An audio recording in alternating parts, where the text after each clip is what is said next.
Hello everyone, welcome back to this new video. साथियों, स्वागत है आप सभी का इस उत्तर प्रदेश स्पेशल के वीडियो में। आई होप सो आप सबकी पढ़ाई अच्छी चल रही है। और दोस्तों, इस वीडियो हम लोग बात करने वाले हैं यूपी स्पेशल के जीएस 5 पेपर की। ठीक है, जीएस पेपर 5 मेंस के पर्सपेक्टिव से, और उसमें प्रीलिम्स के सारे पॉइंट्स कवर होंगे। प्रीलिम्स में जो भी फैक्ट्स पूछे जाते हैं वो भी कवर होंगे, और स्पेशली ये मेंस को लेकर बनाया गया है। इस वीडियो हम लोग क्या क्या जानने वाले हैं, तो उत्तर प्रदेश का इतिहास, उत्तर प्रदेश की कला संस्कृति, उत्तर प्रदेश का वास्तुकला महत्व संरक्षण, यानी 3 यूनिट। अगर ये पूरे यूनिट आप कवर अप कर लेते हैं तो इससे आपके मेंस के जीएस पेपर 5 के लगभग 4 से 5 क्वेश्चन यहाँ से बनेंगे। और इसको हम लोग कंप्लीट करेंगे कैसे, फ्लो चार्ट और शॉर्ट नोट्स के माध्यम से करेंगे कंप्लीट। एक वीडियो में सारी चीज़ें कवर अप करेंगे, है ना। तो चलिए फटाफट से इसको पहले हम सब टॉपिक्स में बता दें कि किस तरीके से इसमें क्या क्या चीज़ें हैं। जैसे पहले यूनिट में हम लोग क्या क्या चीज़ें कवर करेंगे उसको एक बार ध्यान से देख लीजिए। इसमें है परिचय, प्राचीन इतिहास, मध्यकालीन आधुनिक भारत और उत्तर प्रदेश की कला संस्कृति और इसके प्राचीन नगर। इतने सारे पॉइंट कवर अप करेंगे। फिर दूसरे चैप्टर में कवर अप करेंगे आज वास्तुकला, यूपी में बौद्ध कला, यूपी के मंदिर और वास्तुकला, यूपी के भारतीय इस्लामिक वास्तुकला और औपनिवेशिक वास्तुकला, और ये बाकी सारे टॉपिक्स कवर अप करेंगे। एक चीज़ बता दें कि इतने सारे टॉपिक्स कवर अप करने के बाद आपको मिलेंगे 100 मेंस आंसर राइटिंग की प्रैक्टिस क्वेश्चंस जो यूपी स्पेशल 5 और 6 से रिलेटेड होंगे। ठीक है, इसके साथ ही साथ बता दें कि ये जो वीडियो है ये कंपाइलेशन वीडियो है। जिन्होंने पहले से देख रखा है पार्ट 1, पार्ट 2, पार्ट 3, वो चाहे तो स्किप कर सकते हैं वीडियो को, अदरवाइज रिवीजन के तौर पे 2x पे करके वीडियो को देख लेंगे। तो ये कंप्लीट इसमें पूरा जो हम आपको सिलेबस ये बताएं, इस कंप्लीट सिलेबस को कवरेज करेंगे। उसके बाद से आप चैनल पर विजिट करके ये 100 क्वेश्चन आंसर की प्रैक्टिस कर सकते हैं। ठीक है, चलिए फटाफट से स्टार्ट करते हैं अपने सेशन को। जो सिलेबस है उसका पहला पॉइंट उत्तर प्रदेश के जीएस पेपर 5 का है, जीएस पेपर 5। अब यहाँ पे समझिए। तो यहाँ पे दोस्तों अब हम सिलेबस को कैसे डिस्कस करेंगे किस फॉर्म में, ये माइंड्स मैप के फॉर्म में। यानी यही चीज़ें जो है ना आपको काम आएंगे कि इसमें आंसर राइटिंग, ये सारे मेन पॉइंट्स आप आंसर राइटिंग में फीड करेंगे। यहाँ पे एक फ्लो चार्ट के माध्यम से आपको हम समझा देंगे। फिर जब इस पर क्वेश्चन लेंगे ना, जब क्वेश्चन लेंगे तो वहाँ पे इन सब सारी चीज़ों को डिटेल में आपको हम बताएंगे किस इस पॉइंट को कैसे फिलअप करना है, कैसे इंट्रो लिखना है ना, कैसे उसका कंक्लूजन लिखना है, मेन बॉडी कैसे लिखनी है। ठीक, तो सबसे पहले समझते हैं आज हम उत्तर प्रदेश के प्राचीन इतिहास के बारे में। तो जैसा कि दोस्तों आप जानते हैं इतिहास के बारे में, जब भी इतिहास की बात आती है तो इतिहास को हम लोग एकदम इस प्रारंभिक सिरे से प्रारंभ करते हैं, जैसा कि प्रागैतिहासिक काल। ठीक है, प्रागैतिहासिक काल में अगर बात करें तो अब यहाँ पे उस इतिहास के कालखंड में हम लोग सिर्फ क्या देखेंगे कि उत्तर प्रदेश की क्या इसमें भूमिका रही है। ठीक है, उत्तर प्रदेश का इतिहास पढ़ रहे हैं तो इसकी भूमिका। तो सबसे पहले देखिए यहाँ पे पूरा पाषाण काल। ठीक है, पूरा पाषाण काल में अगर हम बात करें तो उत्तर प्रदेश में कौन कौन सी इंपॉर्टेंट साइट्स हैं उसको यहाँ पे समझ लीजिए। यही साइट्स आपके क्वेश्चन के फॉर्म में पूछेगा कि उत्तर प्रदेश के प्रागैतिहासिक काल में कोई भी काल का नाम दे दे। ठीक है, पूरा पाषाण काल हो गया, मध्य पाषाण काल हो गया, नव पाषाण काल हो गया, कि इसकी विशेषताओं का उल्लेख कीजिए। तो उस टाइम आप क्वेश्चन आंसर में मेंस में कैसे लिखेंगे, इंट्रो में बताएंगे कि प्रागैतिहासिक काल किससे किस समय तक रहा है। ठीक है, और उत्तर प्रदेश के कौन कौन से साइट हैं इंपॉर्टेंट, वो चीज़ में आप लिखेंगे, और उसमें क्या क्या चीज़ें मिली हैं वो सिग्निफिकेंट आप लिखेंगे। तो एक क्रक्स नोट्स है आपके लिए। आई होप की बातें मेरी समझ में आ रही होंगी आपके, है ना। तो देखिए पूरा पाषाण काल की जब हम बात करते हैं तो यहाँ पे क्या है, प्रयागराज की बेलन घाटी। ठीक है, साइट का नाम है प्रयागराज की बेलन घाटी। और यहाँ पे इंपॉर्टेंट खोज क्या है कि मातृ देवी की प्रतिमा मिली, एक मूर्ति मिली है। ठीक है, उसके बाद है सोमदरा। ठीक है, सोमदरा सिंगरौली घाट।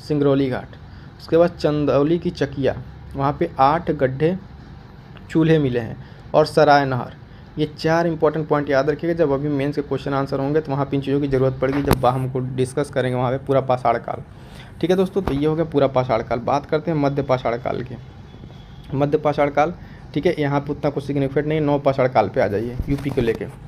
ठीक है, तो पहला साइट है कोल्डिहवा। ठीक है, मिर्ज़ापुर, सोनभद्र, प्रयागराज। कोल्डिहवा में क्या है, प्राचीनतम चावल के साक्ष्य मिले। आप यूपी पीसीएस प्रीलिम्स में क्वेश्चन पूछा हुआ है तो ये इंपॉर्टेंट हो जाता है।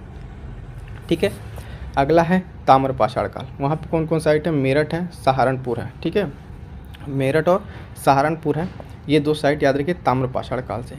ठीक है, तांबा और कांस्य संस्कृति में अगर बात करें तो यानी हड़प्पन सिविलाइजेशन में आलमगीरपुर, बड़गांव, हुलास, सहारनपुर, इसको हम मैप के माध्यम से भी देखेंगे जब हम क्वेश्चन को डिस्कस करेंगे। तो ये 2 साइट याद रखिएगा क्योंकि क्वेश्चन इस पर बनेगा कि उत्तर प्रदेश में क्वेश्चन कैसे बनेगा। उत्तर प्रदेश में, ठीक है, प्राचीन हड़प्पन सभ्यता के बारे में उसकी विशेषताओं का उल्लेख कीजिए, उसके जो भी प्रमुख साइट्स हैं उसका उल्लेख कीजिए। तो और क्या है, हड़प्पा का आलमगीरपुर, ठीक है। ये सब साइट्स हो गई यहाँ पे, ठीक है। अब बात करते हैं वैदिक काल की। ये क्लियर हो गई ना, इतना ही सारी चीज़ें। देखिए पढ़ना आपको डिटेल में बहुत सारी है, PDF आपको प्रोवाइड करा देंगे इसकी डिटेल वाली, वहाँ से आप पढ़ लीजिएगा।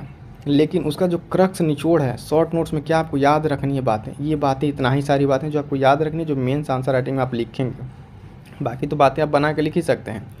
अब बात करते हैं वैदिक काल की। वैदिक काल में अगर आप ध्यान देंगे तो इतिहास के स्रोत में 4 वेद आते हैं, और वो NPW जो पॉट्स रहे हैं, ठीक है, वो अलग अलग तरीके से, जो भूरे रंग के, गहरे लाल रंग के, उसका थोड़ा बहुत साक्ष्य रहा है। तो वैदिक काल में बहुत सारी चीज़ में आर्यन वगैरह आए हैं, ठीक है, इंडस वैली से लेके, और जब एक्सटेंशन हुआ अपने गंगेटिक वैली में अपने उत्तर प्रदेश में, तो वो सब सारी चीज़ें इसमें आ जाएंगी, जो आप प्राचीन इतिहास में डिटेल में वहाँ पे देखेंगे। मेन में इसमें क्या याद रखना है कि यहाँ पे वेद का इन्फ्लुएंस रहा है, और आर्यन इंडस से लेके यहाँ पे कौन सी वैली, गंजेटिक वैली में आए, और उत्तर प्रदेश का ये पूरा हिस्सा रहा, ठीक है। बात करेंगे महाजनपदास के बारे में। महाजनपदास के बारे में थोड़ी सी बातें करेंगे। तो सबसे पहले देखिए, जो महाजनपदास है उसमें से कितने उत्तर प्रदेश में रहे हैं, ठीक है। छठी शताब्दी में शुरू हुआ महाजनपद काल। टोटल 16 महाजनपद थे। 16 महाजनपद में दोस्तों बात करें तो टोटल 8 महाजनपद कितने थे अपने उत्तर प्रदेश में हैं, ठीक है। यानी 16 में से आप देखेंगे यहाँ पे 8 महाजनपद उत्तर प्रदेश में थे। अब इनका क्या करना है, आपको इन 8 महाजनपदों का नाम, ठीक है, और नाम के साथ कैपिटल याद रखनी है, क्योंकि डायरेक्ट क्वेश्चन पूछेगा कि महाजनपद काल किस तरीके से उत्तर प्रदेश में उसका विस्तार हुआ, उसका वर्णन कीजिए, है ना। ये क्वेश्चन पूछ सकता है। या तो क्वेश्चन यहाँ पे बनेगा कि 6ठी शताब्दी में, है ना, जब एक जनपद से लेके जब इकॉनमी डेवलप कर रही थी, उस समय उत्तर प्रदेश का क्या योगदान है। तो आप इन सारे महाजनपद का एक उल्लेख करेंगे, और क्या क्या इसके स्पेसिफिक फीचर है उसको बताएंगे। तो स्पेसिफिक फीचर और उसके सारे क्रक्स नोट्स यहाँ पे एक बार देख लीजिए, ठीक है। उसके बाद फर्दर हम लोग आगे बढ़ेंगे, ठीक है। अब देखिए कौन कौन से महाजनपद इसमें रहे हैं, बात करें तो पहला है कुरु, ठीक है। कुरु इसकी राजधानी इंद्रप्रस्थ। कौशल, ठीक है, कौशल महाजनपद यानी वर्तमान अयोध्या और ये श्रावस्ती वाला रीजन। इसमें 2 इंपॉर्टेंट चीज़ क्या है, इसमें इंपॉर्टेंट है कि कपिलवस्तु, है ना, शामिल है, जो गणराज्य है, बुद्ध का जन्म स्थान, प्रमुख राजा प्रसेनजीत, ठीक है, प्रमुख राजा प्रसेनजीत, ठीक। पांचाल की बात करेंगे, पांचाल तो अहिच्छत्र और कामपिल्य, ठीक है। और ये क्या था, राजशाही से गणतंत्र था। सूरसेन मथुरा, वहाँ के प्रमुख राजा अवंतीपुर से। वत्स का कौशाम्बी, है ना, मल्ल के कुशीनगर। अगला है काशी का वाराणसी, और चेदी से सुक्तिमती। तो चेदी सुक्तिमती इंपॉर्टेंट क्या है, ऋग्वेद में इसका उल्लेख है, और राजा शिशुपाल। तो ये पॉइंट याद रखिए कि चेदी के बारे में। मल्ल के बारे में जानते हैं कि बुद्ध का महापरिनिर्वाण स्थल है, बुद्ध कुशीनगर, मल्ल की राजधानी, है ना, कुशीनगर। तो कुशीनगर बुद्ध का महापरिनिर्वाण हुआ। बात करेंगे जब इसकी वत्स कौशाम्बी की, तो यमुना के तट पर है, और ये राजतंत्र आर्थिक गतिविधियाँ यहाँ पर हुई हैं। अब इसके बाद हम आपको लिए चलते हैं। इसके बाद देखा थोड़ा मैप पे हम आपको दिखा दें इस चीज़ को कि महाजनपदास किस तरीके से वहाँ पे डेवलप है। ये कुछ महाजनपदास हैं, उनको देख लेंगे कि पूरे 16 महाजनपदास हैं, ठीक है, 6 सेंचुरी BC के। इसमें आपको जो यूपी के हैं उनको आपको यूपी का मैप बना के लोकेट करना है। इसको आप लोग एक बार ध्यान से देख लीजिएगा, ठीक है। यूपी का मैप बना, यूपी में कौन कौन से आएंगे उसको लोकेट करना रहता है, ठीक है। आगे बढ़ते हैं, चलिए फिर आगे यहाँ से देखते हैं। ये हो गया आपका 8 महाजनपदास, ठीक है। आगे देखते हैं, आगे जो है अब अगला पॉइंट आएगा इसमें कि बुद्ध और जैन धर्म, ठीक है, यानी बौद्ध धर्म और जैन धर्म के बारे में बात करेंगे। लॉर्ड बुद्धा वाली चीज़ों को इसमें डिस्कस करेंगे। तो यूपी में इनका क्या सिग्निफिकेंट रहा है, क्या क्या इनका यहाँ प्रचार प्रसार कैसे रहा, वो चीज़ देखेंगे। सबसे पहले बात करते हैं दोस्तों बौद्ध धर्म की, ठीक है। बौद्ध धर्म से रिलेटेड यूपी में देखिए, पहले तो यूपी में नहीं थे, यहाँ देखिए पहले लुम्बिनी जानी इनका जन्म स्थान, ठीक है। सारनाथ वाराणसी अपने उत्तर प्रदेश से रिलेटेड जहाँ इनका पहला उपदेश है, और धार्मिक स्तूपा भी है। धार्मिक स्तूपा आपसे आर्ट एंड कल्चर इन स्थापत्य कला भी पूछेगा कि सारनाथ का धार्मिक स्तूपों के बारे में बताइए। अगला है कौशल, बुद्ध द्वारा बिताया गया अधिकतम समय, कुशीनगर महापरिनिर्वाण स्थल है, और रामभर स्तूप है। इसके साथ बुद्ध स्थल से 1-2 पॉइंट और बता दें। सारनाथ हो गया आपका, और ये कौशल कुशीनगर, इसके साथ संकिस्सा एक जगह है वो यूपी में, संकिस्सा फर्रुखाबाद में, ठीक है। ये लॉर्ड बुद्धा के डिवाइन थ्योरी से रिलेटेड एक जगह, ये भी याद रखिएगा, संकिस्सा, ठीक है। ये भी एक इंपॉर्टेंट पॉइंट उसमें मेंशन करने के लिए आएगा। क्वेश्चन क्या क्या बन सकता है बुद्धा से। पहली चीज़ कि बौद्ध धर्म के प्रचार प्रसार में उत्तर प्रदेश के योगदान को बताइए। क्वेश्चन में आपको बताते चल रहे हैं, उसका डिटेलिंग जब हम लोग करेंगे वहाँ पे, ठीक है, जब डिटेलिंग करेंगे क्वेश्चन में तो वहाँ पे हम आपको एक एक लाइन बाय लाइन कैसे क्या क्या उसमें लिखना है, यही सारे पॉइंट्स को एक्सप्लेन करके वहाँ लिखेंगे, ठीक है। तो वहाँ पर चीज़ें इसको आपको समझ में आएंगी, यही चीज़ आपको इतना याद रखना है। तो क्या बता रहे थे आपको क्वेश्चन के बारे में, तो बताएगा कि क्वेश्चन पूछेगा उत्तर प्रदेश बौद्ध धर्म के प्रचार प्रसार में उत्तर प्रदेश के योगदान को मेंशन कीजिए, उल्लेख कीजिए। अगला हो सकता है यूपी में बुद्धिज़्म टूरिज़्म को लेकर क्या सर्किट डेवलप हुए हैं, तीन ही सारी चीज़ों को कनेक्ट किया गया, कुशीनगर, कौशल, ठीक है, सारनाथ, शंक्तिसा, इन सबको कनेक्ट किया गया है, ठीक है दोस्तों। तो ये सारे पॉइंट हो गए बुद्ध से रिलेटेड, जितना आपको मेंस के पर्सपेक्टिव से याद रखना है, मतलब ये चीज़ आपके दिमाग में छपी होनी चाहिए, क्योंकि इन्हीं सब पॉइंट्स को बना के आप आंसर को लिखेंगे, इसलिए हम आपको एक क्रक्स नोट्स में ये चीज़ बता रहे हैं।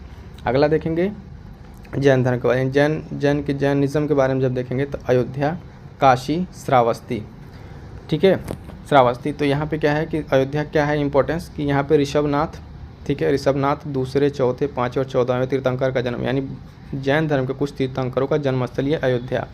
काशी की बात करें पार्श्वनाथ यानी 23वें, 7वें, उसके बाद से 8वें और 11वें तीर्थंकर का जन्म स्थान है। तो ये पॉइंट्स आपको याद रखना है, जब जैनिज़्म लिखेंगे तो उसमें अगर क्वेश्चन इस पर आता है तो उस चीज़ में आपको लिखने में ये हेल्प करेगा कि क्या क्या उत्तर प्रदेश से क्या रिलेवेंस है, उत्तर प्रदेश से कौन कौन से शहर इसमें भागीदार हैं जैन धर्म में।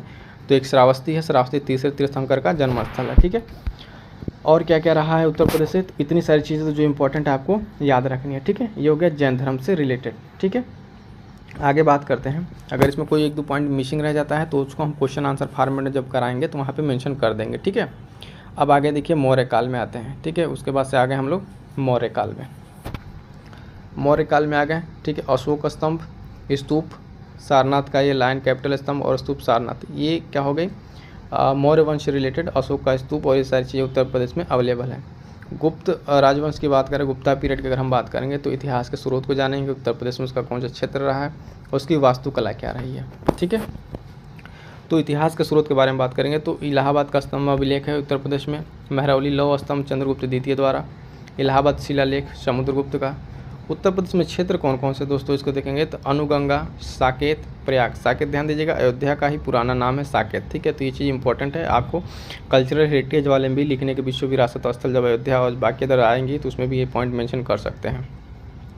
बात करेंगे वास्तुकला की, आर्किटेक्चर की, तो दशावतार मंदिर देवगढ़ और भीतरगांव मंदिर कानपुर देहात। मोस्ट इंपॉर्टेंट लगा लीजिए, इस पर क्वेश्चन यूपी पीसीएस मेंस में बनना ही बनना है कि दो ही मंदिर हैं गुप्ता पीरियड से, दशावतार मंदिर, ठीक है, दशावतार मंदिर और भीतरगांव। जब हम इस पर क्वेश्चन भी फ्रेम है, आगे बात करेंगे इसके आर्किटेक्चर पे कि किस किस तरीके से ये किस शैली में बनी है, किस तरीके से है, कितनी पुरानी है, वो सारी चीज़ें वहाँ हम लोग क्या करेंगे, डिस्कस करेंगे। फिलहाल तो यहाँ पे इतना दो पॉइंट याद रखिए कि गुप्ता काल की दो मंदिरें हैं अपने यहाँ, वो यूपी में दशावतार मंदिर और भीतरगांव मंदिर कानपुर देहात। इसमें कौन कौन से राजा हुए हैं तो श्रीगुप्त संस्थापक थे, चंद्रगुप्त प्रथम, समुद्रगुप्त, विक्रमादित्य, स्कंदगुप्त, ये सब सारी चीज़ें थोड़ा सा ओवरऑल मोटा मोटी याद रखना उत्तर प्रदेश के पॉइंट ऑफ व्यू से। अगला पॉइंट है पुष्यभूति यानी वर्धन वंश, ठीक है। तो राजधानी कन्नौज यूपी की, कन्नौज की चीज़ याद रखिएगा, कन्याकुब्ज भी कहा जाता है, ठीक है।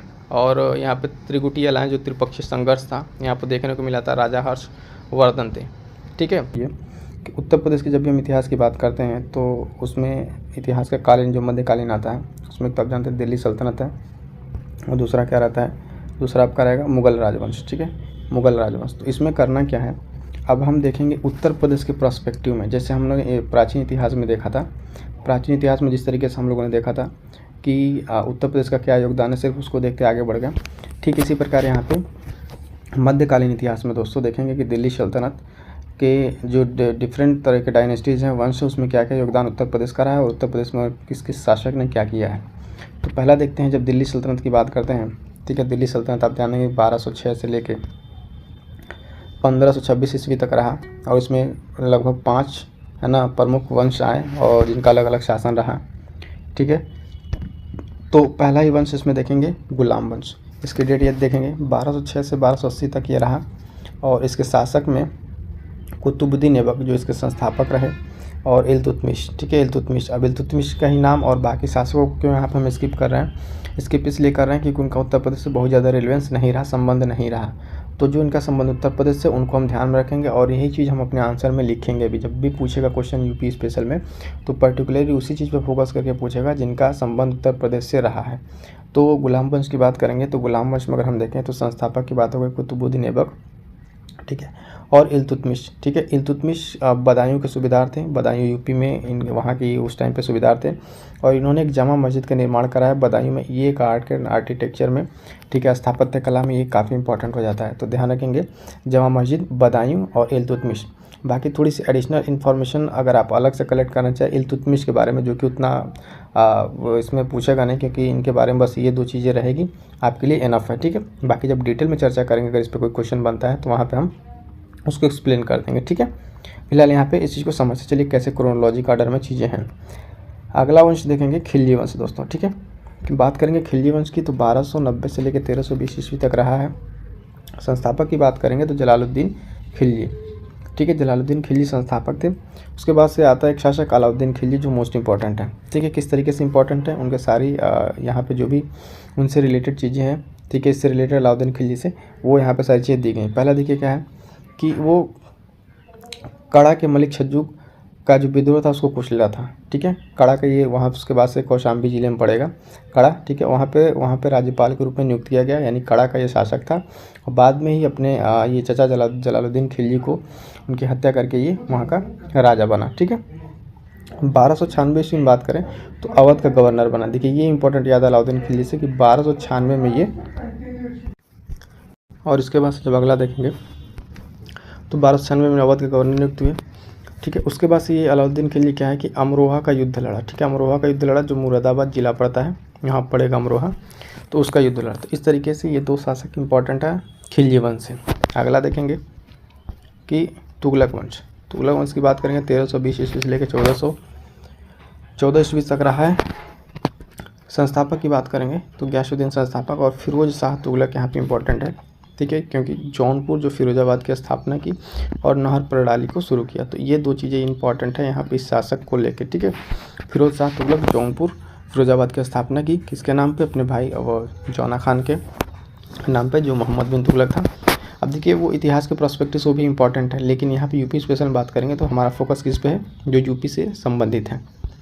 अगला देखेंगे सैयद वंश। इसमें कुछ ज़्यादा खास नहीं रहा है। सैयद वंश 1414 ईस्वी से लेकर 1451 ईस्वी तक। संस्थापक बस देख लीजिए, खिजर खां इसके संस्थापक थे, ठीक है।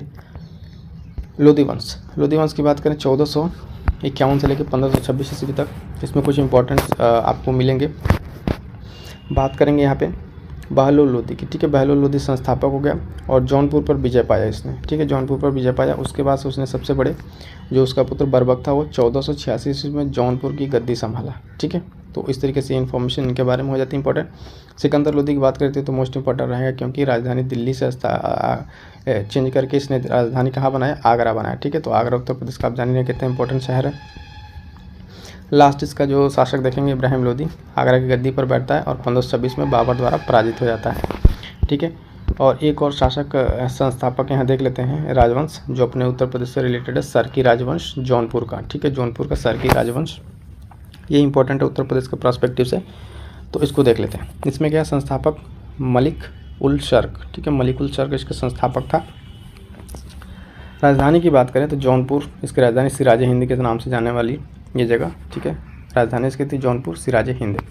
स्वतंत्र साम्राज्य था। बहलोल लोधी ने जौनपुर पर विजय प्राप्त की, ठीक है। बहलोल लोधी ने जौनपुर पर विजय प्राप्त की, अभी ऊपर हमने देखा। उसके बाद से 1500, ठीक है, 59 में अकबर ने भी इस पर विजय प्राप्त कर ली थी। 1559 ये डेट थोड़ा सा इंपॉर्टेंट हो जाता है लिखने के लिए। जब आप कोई भी आंसर लिखेंगे तो उसमें क्या होता है ना कि जब कहीं भी स्पेसिफिक डेट आप मेंशन करते हैं तो आपकी आंसर की वैल्यू बढ़ जाती है, ठीक है। 1775 में बात करें ब्रिटिश शासन का अधीन आ गया था। और यहाँ की वास्तुकला आर्किटेक्चर देख लेते हैं कौन कौन सी है इस शासन की, ठीक है। इंपॉर्टेंट आर्किटेक्चर वास्तुकला तो अटाला मस्जिद इब्राहिम शाह द्वारा बनाया। ये तो आप कई बार देखेंगे प्रीलिम्स में क्वेश्चन पूछा हुआ, ठीक है। जौनपुर की अटाला मस्जिद। उसके बाद से जमा मस्जिद, जामी मस्जिद, बाड़ी मस्जिद, लाल दरवाज़ा, ये सब सारी चीज़ें, लेकिन इंपॉर्टेंट कौन सा है, अटाला मस्जिद जौनपुर का, ठीक है। अब बात करते हैं अगले राजवंश की, जो कि मुग़ल राजवंश है, ठीक है। तो मुग़लों में देख लेते हैं कौन कौन से यहाँ पे कैसे कैसे थोड़ी बहुत चीज़ें उसको देखेंगे। उसके फटाफट हम मूव करेंगे आधुनिक भारत के इतिहास पे, ठीक है। तो चलिए पहले इसके संस्थापक देख लेते हैं। संस्थापक हम सभी जानते हैं कि बाबर 1526 ईस्वी 1530 ईस्वी तक रहा इसका संस्थापक, और पानीपत के प्रथम युद्ध से इसने शुरुआत की। युद्ध कौन कौन सा लड़ा? देखिए, पानीपत के युद्ध, खानवा के युद्ध, चंदेरी और घाघरा। 1526 से शुरू होता है, ठीक है। 1526 ये 27 होगा खानवा वाला, ठीक है। तो यहाँ पे 24 प्रिंट हो गया, ये 27 होगा। 1526 चंदेरी 28, घाघरा 29, ठीक है। और ये खानवा के युद्ध बरसे राणा के साथ लड़ा था। ये चीज़ें बहुत ध्यान रखनी है। बात करेंगे अगले शासक हुमायूं की, ठीक है। ये 2 बार देखें गद्दी बैठता, 1530 से 1540 तक, यहाँ 1800 कर दिया गया, ठीक है। 1555 से फिर 1556 तक, ये थोड़ा सा टाइपिंग मिस्टेक है यहाँ पे, जिसको ध्यान मत दीजिए, ठीक है। युद्ध देखें कौन कौन सा लड़ा है। चौसा का युद्ध लड़ा है, जो बिलग्राम कन्नौज में पड़ता है, ठीक है, 1539 ईस्वी में। और 1540 में हुमायूं शेरशाह सूरी के बीच एक और कन्नौज का युद्ध और बिलग्राम को 21 साल के अंतर पे दोनों युद्ध लड़े जाते हैं, ठीक है। बात करेंगे अकबर की, फटाफट से आगे बढ़ते हैं। अकबर के द्वारा क्या क्या योगदान है 1556 से 1603 ईस्वी तक। इसके द्वारा युद्ध कौन सी राजधानी और वास्तुकला।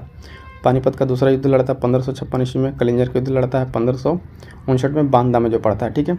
उसके बाद राजधानी आगरा, बाद में फतेहपुर सीकरी को बनाया था। ये उत्तर प्रदेश के दृष्टि से इंपॉर्टेंट हो जाता है। वास्तुकला में इसने क्या योगदान दिया है, ये थोड़ा इंपॉर्टेंट हो जाता है। फतेहपुर सीकरी, ठीक है, सिकंदराबाद में इसका मकबरा है। और फतेहपुर सीकरी में जो भी आगरा में आगरा का किला वगैरह ये सब चीज़ें बनवाई है, तो वास्तुकला की दृष्टि से इंपॉर्टेंट रहता है। आगे चल के हम लोग उसको वास्तुकला वाले एक प्रॉपर सेगमेंट में, आर्ट एंड कल्चर वाले में देखेंगे। यहाँ फटाफट इन सब का डिटेल देके ख़त्म करते हैं इन सबको। जहांगीर, वास्तुकला फतेहपुर सीकरी में भी जहांगीराबाद महल बनवा, वहाँ पर भी थोड़ा सा काम करा इसने। शाहजहाँ की बात करते हैं तो 1628 से 1658 तक युद्ध क्या लड़ा अपने छोटे भाई के साथ, शहयार मिर्जा के साथ लड़ा यहाँ पे। और ताजमहल आगरा, ये इसका एक मोस्ट इंपॉर्टेंट है। आर्किटेक्चर में काफ़ी इंपॉर्टेंट रहता है वास्तुकला की दृष्टि से, ठीक है। तो शाहजहाँ इसके लिए यहाँ पे उत्तर प्रदेश में जाना जाएगा। औरंगजेब की बात करें तो युद्ध लड़ा, धर्मट का युद्ध लड़ा, सामूगढ़ का युद्ध लड़ा, ठीक है।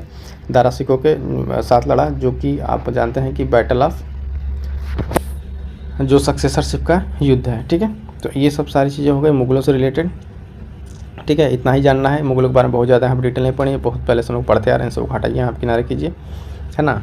और अभी इसके आगे हम लोग देखते हैं क्या आगे का आधुनिक भारत, ठीक है। आधुनिक भारत के इतिहास में देखेंगे और उत्तर प्रदेश के उसमें क्या क्या सिग्निफिकेंस है, ठीक। स्टार्ट करते हैं आधुनिक भारत।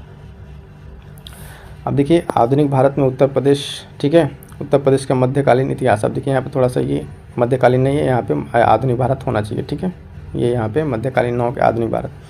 अब यहाँ पे समझिए आधुनिक भारत के इतिहास में किस तरीके से उत्तर प्रदेश कहाँ कहाँ से कौन सा इंपॉर्टेंट रोल प्ले करता है उसको देखिए। तो देखिए सबसे पहले बक्सर के युद्ध से शुरू करेंगे इसको, है ना। बक्सर के युद्ध से शुरू करते हैं, उसके बाद से आगे धीरे धीरे इसको हम लोग कंटिन्यू करेंगे। बक्सर के युद्ध में होता क्या है, बक्सर के युद्ध में आप देखेंगे कि 1764 को लड़ा गया बक्सर का युद्ध। ईस्ट इंडिया कंपनी के खिलाफ लड़ा गया और अवध के नवाब इसमें शामिल थे, तो उत्तर प्रदेश से इंपॉर्टेंट हो जाता है, ठीक है ना। बंगाल के नवाब, अवध के नवाब और मुगल सम्राट जो शाह आलम द्वितीय था उस टाइम, उसने गठबंधन करके लड़ा, फिर भी फाइनली लोग हार ही गए थे। और इसमें ईस्ट इंडिया कंपनी जीतती है और इलाहाबाद की संधि होती है 1765 में, ठीक है। 1765 की इलाहाबाद की संधि होती है। मराठा आधिपत्य को हटाना, यहाँ पर दूसरा आंग्ल मराठा युद्ध 1803 में होता है। तो इसमें मराठा का आधिपत्य को मतलब ख़त्म हो जाता है, यानी मराठा सुप्रीमेसी ख़त्म हो जाती है यहाँ पे आके, ठीक। उसके बाद से लखनऊ पर बात करेंगे, लखनऊ के बारे में क्या इंपॉर्टेंस है, लखनऊ और अवध पे किस तरीके से अंग्रेज़ों का यहाँ पे शासन हुआ। तो इसके बाद एक डिटेल है, क्रोनोलॉजिकल ऑर्डर है। फैजाबाद की संधि होती है 1775 ईस्वी में। अवध का विलय होता है 1856 में और व्यक्तिगत का सिद्धांत के थ्रू होता है, ठीक है। शोषणकालीन राजस्व नीतियाँ लागू होती है। 1757 का विरोध होता है, विद्रोह। उसके बाद से ब्रिटिश रेजिडेंसी की स्थापना हो जाती है और इस तरीके से लखनऊ और आपका अवध पे पूर्णतः अंग्रेज़ों का कब्जा हो जाता है। फिर यूपी में आता है आगे चल के, जब उसी तरह ईस्ट इंडिया कंपनी का शासन आगे बढ़ेगा तो आता है यूपी में जमींदारी व्यवस्था, ठीक है। कौन सी जमींदारी व्यवस्था आएगी, जिसमें जमींदार राजस्व वसूली का कार्यभार संभालेंगे और वो हेरिडेटरी हो जाएगा, यानी वंशानुगत हो जाएगा। जो एक बार बनेगा वही फिर बार बार बनता रहेगा, उसी के घर खानदान से बनेंगे लोग। और ये अंग्रेज उनकी काफ़ी शोषणकारी नीति थी, यहाँ पे एक्सप्लॉयटेशन बहुत ज़्यादा होगा इसमें आगे, ठीक है, जमींदारी व्यवस्था में। जब जमींदारी व्यवस्था में इस तरह के शोषण होंगे तो आगे क्या इससे लीड होगा, इसके बाद से फिर तुरंत शुरू होगा डिफरेंट तरीके का आंदोलन, ठीक है। क्योंकि जब शोषण ज़्यादा होता है तो आंदोलन होना जाहिर सी बात है। तो सबसे पहले शोषण किसका होगा इस नीति में, किसान सबसे ज़्यादा इसमें शोषित किए जाएंगे, वो सबसे ज़्यादा परेशान होंगे, तो किसान आंदोलन स्टार्ट होगा। और यूपी में किसान आंदोलन ये इंपॉर्टेंट हो जाता है। तो अवध में किसान सभा, ठीक है। एक आंदोलन अखिल भारतीय किसान सभा, ठीक है। अवध किसान सभा 1920 में शुरुआत की गई। एक आंदोलन 1921-22, ठीक है। और ये मदारी पाशी के नेतृत्व में शुरू हुआ अखिल भारतीय किसान सभा 1936 लखनऊ में। अब फिर से यहाँ ध्यान दीजिएगा, ये मोस्ट इंपॉर्टेंट फेवरेट टॉपिक है आयोग का। यहाँ से किसान आंदोलन और जन आंदोलन से यहाँ से क्वेश्चन बनने की काफ़ी संभावना है मेंस में। तो थोड़ा सा यहाँ पर हम आपको बता दे रहे हैं कि यहाँ पे आप कैसे लिखेंगे मेंस के आंसर में। यहाँ पे पूछेगा कि भारतीय स्वतंत्रता संग्राम में, है ना, उत्तर प्रदेश के किसान आंदोलन और जनजातीय आंदोलन की भूमिका को आप एक्सप्लेन कीजिए, ठीक है, या फिर उसका क्या उसमें योगदान रहा उसको बताइए। तो वहाँ पे आप किसान आंदोलन को पहले समझाएंगे, ठीक है, और उत्तर प्रदेश की जो किसान आंदोलन है इसको आप पॉइंट वाइज लिखेंगे और इन सब की डिटेल करेंगे, ठीक है। तो वहाँ पे हम लोग देखेंगे। तो ये चीज़ आप याद रखिएगा, जब आगे हम अगले क्लास लेंगे यानी जब क्वेश्चन आंसर का, तो वहाँ पे इस तरह का क्वेश्चन मिलेंगे हमको, ठीक है। तो ये 3 आंदोलन मोस्ट इंपॉर्टेंट है उत्तर प्रदेश से। कौन कौन से? अवध किसान सभा, एक आंदोलन अखिल भारतीय किसान सभा। जनजातीय आंदोलन की बात करें तो कोया आंदोलन 19वीं शताब्दी का और भील आंदोलन 19वीं शताब्दी का। 3 का भी इम्पैक्ट यूपी में रहा, ठीक है। अब अगला देखिए, ब्रिटिश शासन प्रणाली का, ठीक है, शिक्षा प्रणाली कैसी थी लेके उनका जो एजुकेशन सिस्टम था, तो उसका यूपी में क्या कैसा रहा। तो अंग्रेजी शिक्षा को बढ़ावा दिया उन लोगों ने। इलाहाबाद विश्वविद्यालय की स्थापना की 1887 में, ठीक है। बनारस हिंदू विश्वविद्यालय 1916, लखनऊ विश्वविद्यालय 1921। ये मोस्ट इंपॉर्टेंट हो जाता है। क्वेश्चन पूछेगा कि ब्रिटिश शासन प्रणाली के दौरान उत्तर प्रदेश में शिक्षा का प्रसार कैसे हुआ, इस चीज़ का आप एक्सप्लेन कीजिए या इस कथन की व्याख्या कीजिए। तो उस टाइम आप इस चीज़ को जो पॉइंट्स है उसको मेंशन करके लिखेंगे तो आपकी आंसर की वैल्यू इनरिच होगी, ठीक है। इलाहाबाद विश्वविद्यालय, बनारस विश्वविद्यालय, लखनऊ विश्वविद्यालय, ठीक है। फटाफट से हो गया। आगे देखते हैं लास्ट यहाँ पे कांग्रेस सेशन के बारे में, ठीक है। कांग्रेस सेशन के बारे में, यूपी में कांग्रेस सेशन के महत्वपूर्ण सत्र, यानी अब हम आ गए फ्रीडम स्ट्रगल वाले में पोर्शन में, ठीक है। तो उत्तर प्रदेश में कितने? उत्तर प्रदेश में कुल इसके कांग्रेस सेशन के, ये ध्यान दीजिएगा, 9 सेशन हुए हैं जो काफ़ी इंपॉर्टेंट रहे हैं, है ना। 9 सेशन हुए हैं, उसमें जो मेन यहाँ पे डिस्कस करा गया, लेकिन प्रीलिम्स के एक बार क्वेश्चन पूछा हुआ आपको बता दे रहे हैं कि उत्तर प्रदेश में INC यानी राष्ट्रीय कांग्रेस के कितने अधिवेशन हुए? तो 9 अधिवेशन हुए हैं। इलाहाबाद का अधिवेशन 1888, इसकी इंपॉर्टेंस क्या है कि जॉर्ज यूल पहले यूरोपीय व्यक्ति थे, अंग्रेजी व्यक्ति थे जो इसकी अध्यक्षता करते हैं। बनारस अधिवेशन 1905 में बंगाल विभाजन का विरोध किया गया इसमें, है ना। उसके बाद से लखनऊ अधिवेशन 1916, लखनऊ समझौता, जिसमें कांग्रेस और मुस्लिम लीग एक साथ आते हैं, तो ये काफ़ी इंपॉर्टेंट हो जाता है। आगे चल के हम लोग डिस्कस करेंगे क्वेश्चन आंसर के फॉर्मेट में इसको। कानपुर अधिवेशन 1925, इसकी अध्यक्षता भारत की पहली भारतीय महिला ने की थी, सरोजिनी नायडू जी ने की थी, तो ये इंपॉर्टेंट हो जाता है। अब बाकी 4 अधिवेशन है, बाकी के यहाँ पे लखनऊ में 3 हुए थे, ठीक है, और इलाहाबाद में 3 हुए थे, और उसके साथ साथ एक अधिवेशन जो है मेरठ में लास्ट का हुआ था, उसको भी ध्यान देखिए। वो सुंदर लगभग 1947 के आसपास का है जो मेरठ में हुआ था, JB कृपलानी उसके अध्यक्ष रहे थे। कानपुर इस वाले में ध्यान दीजिए, लखनऊ वाले में इसके अध्यक्ष जो थे INC के वो अंबिका चरण मजूमदार थे, ठीक है। ये क्वेश्चन प्रीलिम्स से पूछा हुआ इसलिए आपको यहाँ पर मेंशन कर दे रहे हैं। बाकी इन 4 सेशन की जो कांग्रेस के 4 सेशन यहाँ पे दिए हुए हैं, इसके अधिवेशन डेट सहित और इसकी जो इंपॉर्टेंट चीज़ें हैं ये याद रखिएगा, आगे आंसर राइटिंग में आपको काम आएगा, ठीक है। उत्तर प्रदेश से रिलेटेड जो कला और संस्कृति के इम्पोर्टेंट सारे फैक्टर्स हैं उसको हम लोग डिस्कस करेंगे। तो देखिए, सबसे पहले कला और संस्कृति में देखना है मथुरा स्कूल ऑफ आर्ट, ठीक है। इसकी क्या इंपॉर्टेंस है, इस पर डायरेक्ट क्वेश्चन बन सकते हैं और प्रीवियस ईयर में पूछा हुआ क्वेश्चन है कि मथुरा स्कूल ऑफ आर्ट की सिग्निफिकेंस की उसकी विशेषताओं को बताइए। उसके बाद से painting in UP, Uttar Pradesh में पेंटिंग का क्या किस तरीके से रहा है उसको फिर हम लोग एक प्रागैतिहासिक काल से लेके, है ना, और मुगल काल आधुनिक काल में देखें किस तरीके से उत्तर प्रदेश में पेंटिंग का विकास हुआ है। फिर कपड़े का काम किस तरीके से यहाँ पे हुआ है ना। और उसके बाद से देखेंगे धातु के बर्तन, मिट्टी के बर्तन कहाँ कहाँ मिले और किस तरीके से कहाँ बनता है, इसकी क्या इंपॉर्टेंस है। टेराकोटा के बारे में बात करेंगे जो हाल फिलहाल में GI टैग मिला है। आंसर राइटिंग में आप जब इसको पुट करेंगे तो इससे आपके आंसर की वैल्यू बढ़ी क्योंकि करंट अफेयर से रिलेट हो जाएगा।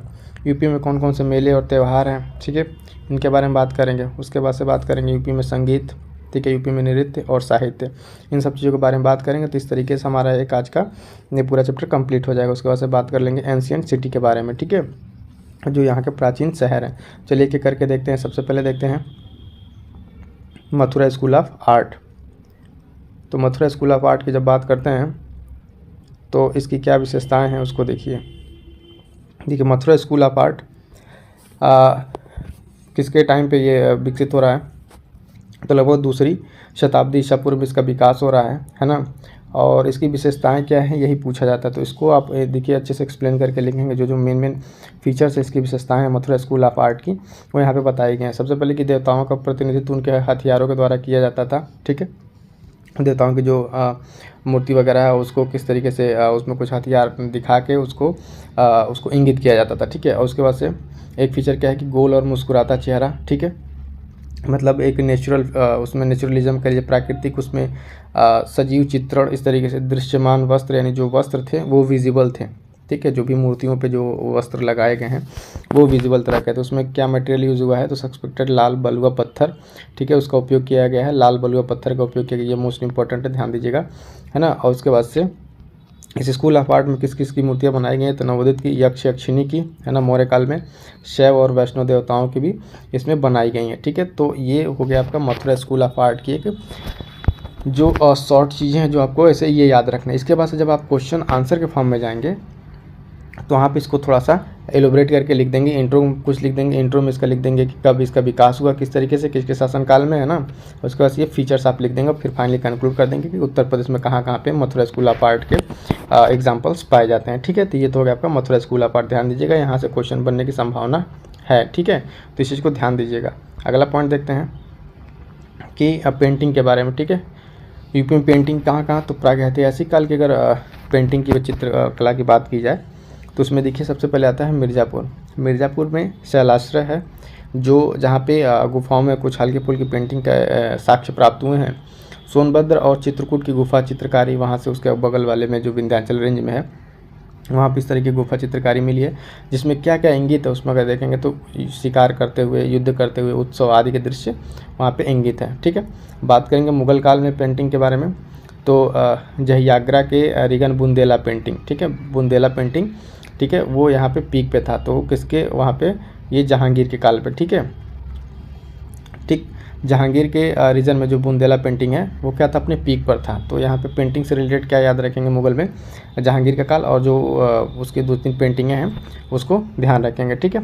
आधुनिक काल में अगर बात करेंगे तो गढ़वाल स्कूल आधुनिक काल में पेंटिंग के लिए यहाँ पे फेमस है, यूपी के लिए, यूपी के रीजन में। अगला बात करेंगे कपड़ों को लेकर किस तरीके से यहाँ पे क्या कढ़ाई बुनाई इसमें क्या है, तो उस पर अगर ध्यान देंगे कपड़ों के काम में तो चिकनकारी लखनऊ का मोस्ट इंपॉर्टेंट, ठीक है। पारंपरिक हाथ की कढ़ाई वाला जो फेमस ड्रेस है जो इसको जीआई टैग भी मिल चुका है, और ये जरदोजी, ठीक है, ये भी लखनऊ का धातु धागे की कढ़ाई से बना हुआ है। तो इन दोनों को जीआई टैग मिल चुका है। जब भी इस पर क्वेश्चन आएगा कपड़े को लेकर या फिर इस तरीके से, तो उसमें जो प्रोडक्ट्स अगर उनको जीआई टैग मिला है ना, जीआई टैग मिला और उनको आप उसमें इंक्लूड करते हैं तो उससे आपके आंसर की करंट अफेयर से स्टैटिक से वो लिंक हो जाएगा। जो कहता है ना करंट अफेयर से जोड़ के लिखिए इस चीज़ों को।